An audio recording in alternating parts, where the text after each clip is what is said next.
Hi, I'm Mark Lynch, Director of the Project on Middle East Political Science and the Institute for Middle East Studies at George Washington University. Welcome back to the POMEPS Conversations, our series of chats with leading scholars in the field. With me today is Mark Tessler at the University of Michigan and one of the leaders and in many ways one of the founders of the field of the study of public opinion in the Middle East. And welcome, Mark. Thank you. It's a pleasure to be here. So I thought we might start just by, I might just ask you to reflect a little bit on how much has changed in the scientific study of public opinion in the region, back when you first started to where we are today with this proliferation of new survey research. Well, it's quite popular now. I mean, I think partly it's sort of how I got into this and what it looked like when I first got started. I went to graduate school at Northwestern in a program that didn't have Middle East. I actually went to do African studies, which isn't necessarily the most important part of the story.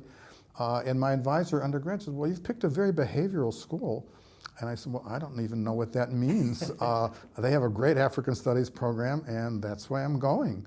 But you were required, as is frequently the case today, but wasn't the case at the time, to take courses on quantitative methods and research design. And there's some conceptual stuff. It's not all just methods. But so, I mean, that was the training I had. After 1 year, I went off to Tunisia, and I took courses at the University of Tunis in Islamic sociology. And I thought, this is really interesting. I mean, there ought to be a way to connect what I'm learning back at Northwestern with all the substantive questions that we're discussing in classes in Tunisia with Tunisian professors and Tunisian students. And so I said, well, I'm going to try I did a little survey for students. I mean, it was kind of neat. I liked the questions I asked. Like what? All the questions, I mean, that's also amazing. The questions that are still on the agenda. I mean, how you think about gender relations and what does Islam have to say about this and what is Islam's political role. There was one thing we looked a lot at that really hasn't come up so much lately but was very salient at the time, was language issues. Tunisia, like a number of countries, was struggling. Well, does French have a permanent place? Can we Arabize? We have to. We're an Arab country. What do we lose if we Arabize? So there are questions on that. But otherwise, I mean, the stuff that people are still arguing about. And I kind of liked it. I went back and presented it in some, this isn't maybe exactly responsive to your question, but it's what it makes me think about. I went back and used this, developed some course papers and kind of got into it, and I got money to go back to Tunisia and do a dissertation where, unlike today, where we're finding contractors or local people to do our surveys, I did it myself. And I remember just walking around town and trying to, we didn't have the systematic sampling as we had now, but I did want to have a broad representative sample. And so I had there were quotas, but quite diverse. And I'm walking around trying to find somebody who fits these 15 criteria to fill a place in my, I don't know if that's exactly, responsive to your question. Well, so that's how you started out, and you're basically making this up as you go. And this was when, roughly? This was the 60s. In the 60s. Yeah, I hate to admit it. And was there a lot of resistance back then to the idea of polling, asking sensitive questions? There wasn't resistance there.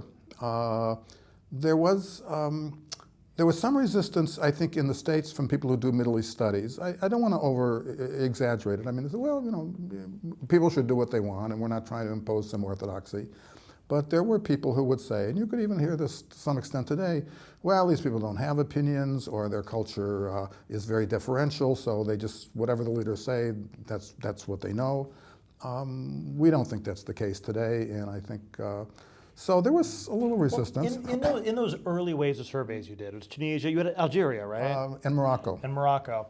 What were the findings of those surveys which you think maybe contradicted the received wisdom of the field or kind of forced the conversation in a different direction? Well, I'll have to reflect on that for a second, but as you know very, very well, the times were different. I mean, political Islam, although it had been on the radar screen during the colonial period and played an active role in opposing the Europeans, this was the period of Nasser, and Bourguiba was very progressive, and Algeria was all socialist. So the context in which people asked these questions and thought about them were quite different. Attitudes were really skewed, I think, in the liberal direction. I mean, there are problems with the term liberal progressive, but in that way. But there was a lot of variance, nonetheless, as there is today. I'm trying to think of something that would be kind of surprising. I remember the paper you did on cohort differences, which was actually, I Yeah. found quite interesting Yeah. at the time. That was I mean, I worked with two of my students on that. That was a really interesting paper that turned out very well. It was done a little bit later, although not too much later. And that's something I would like to replicate and see others do. I mean, that was a question of taking, again, some issues that were relevant in Western literature. This is political generation. So to what extent do the views you have on the kinds of issues we're talking about, are they shaped by the circumstances that characterized the times in which you grew up and entered adulthood? And Algeria is a wonderful case. I mean, you had people who grew up, we were interviewing people who grew up when the Europeans were still there, people who grew up during the War of Independence, this 8-year horrible war, people who grew up during the Boumediene era, this big socialist experiment, people who grew up after that. To what extent does what you think about critical issues reflect what was going on at the time, and to what extent do those attitudes acquired during this important period, do they persist? And interestingly, I mean, I don't want to get into the weeds of that particular paper, but some cohorts were really identifiable, they were much more important, and that has something to do with what particular circumstances characterized the time in which they entered young adulthood. And certain issues were susceptible and others were less susceptible to those kind of cohort effects. No, that's really interesting. Let's fast forward to where we are now. You know, we've got so many different surveys in the field, wildly varying quality, commercial surveys, you know, the large scale, Pew, Gallup, and these.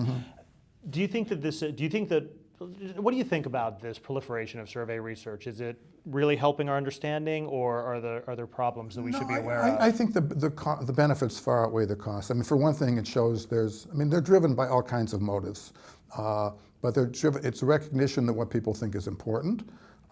It's a reflection of the fact that we can actually do this work many more places. We still can't do our Arab Barometer every place, but we're in a dozen countries now, which is quite a lot of progress. And I think there's going to be one or two more we can add if we can raise the funds for it.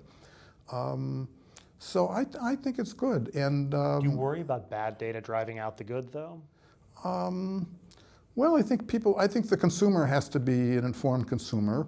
Also, they're written for different purposes. I mean, some of the data that are very different than what I do in the Arab Barometer, like the Gallup and Pew, I wouldn't call those bad data. I mean, they're just, I think... No, that's not who I was thinking of, actually. Sure. Oh, well, I mean, we probably don't have to mention names here, but there is at least one international polling firm that's known for really work that's not very good quality. I mean, some of them they're trying to inform the American public, or they have an ear to policymakers.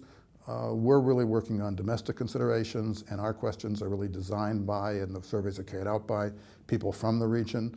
Now that's actually a really important thing. For those who don't know, maybe you could say a few words about the Arab Barometer, because I think that the two things that most impress me about it are the fact that you're training the teams in country and really building local capacity, and also that this is this long-term study. But anyway, tell us a little bit about what the Arab Barometer and also is. that it's really guided by people from the region. Whenever I do a presentation, one of my first slides is all the people that are sitting around the table in Amman or Cairo arguing about which questions we're going to ask, and when it gets too long, which ones can we live without.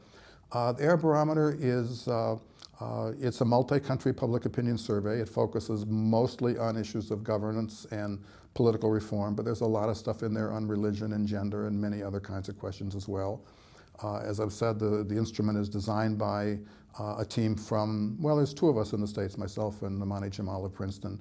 Otherwise, everybody is from the region. We don't all work on it all the time, but when it comes time to decision making, we bring groups together. And we try to do really good quality, serious, probability-based, rigorous samples, interviewer training and everything.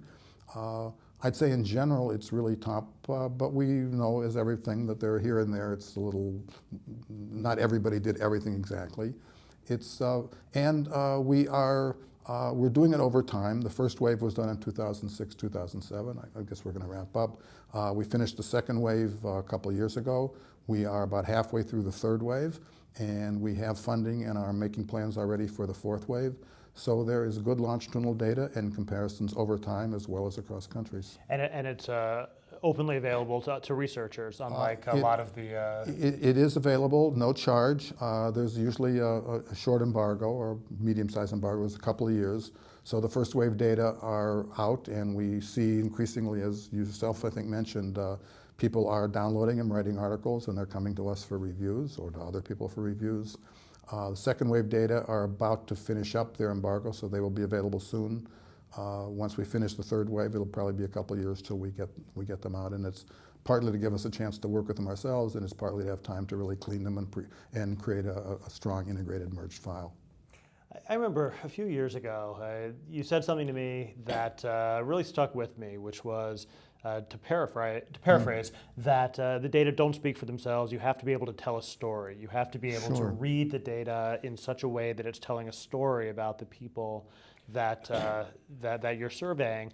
And I've thought about that a lot, because that really cuts against the notion of quantitative survey research as being kind of the pure science. There seems to be a bit of an art to the interpretation and how these different values fit together. Well, I think it's a lot of things. I mean, yes, I think that's true. I mean, people use the data in a lot of different ways. Sometimes, you know, 20% of the population agreed with this statement. Well, that's, I mean, if that's what you want to know, that's a useful piece of information. That doesn't take us very far. We're essentially interested in causal stories and trying to understand I mean, this is all in the language of social science, but what accounts for variance if some people think this and other people think that? What are the mechanisms and the stories that help us understand how they got to here as opposed to there? And that involves all kinds of things. I mean, a much more sophisticated treatment of the data themselves, a sense of the context and the theory and the conceptual underpinnings, probably a reasonable degree of conceptual knowledge. If you're working in a lot of countries at different time periods, you probably face this as well. I mean, you out in the field and you feel, gee, I know everything. Come back, you can answer any question. 6 months later, things have changed, and you're still thinking how it was 6 months ago. And if you get data from some other place and you haven't been there or haven't been there in 5 years, so I mean, we need to be realistic. But yeah, you have to have some reasonable degree of contextual knowledge, and you try to put all this together and figure out what it is the data are telling you. I mean, not by themselves, but with your help. And then other people say, well, that's interesting, but I think it might be a little different, and they're motivated to go back and confirm it or disconfirm it, and that's how we move forward. What do you do if the data findings are either too good to be true, or they just don't make sense? 80% of Lebanese don't like Hezbollah, or something along those lines. What do you do? Do you change your story, or do you go back and redo the data? How do you? Well, I think that forces you to ask an important question that you may not be able to answer right away, but that you that you carry with you in your conversations or in future research. Either there's something wrong with the data, and we know this kind of work is difficult. It's difficult to do well. And even when we do it well, as I hope we do, we know that it's far from perfect. So we kind of take the position that little by little, the uncertainties get reduced. We can't be expected to reduce all of them. So it gives you cause to be skeptical of your data.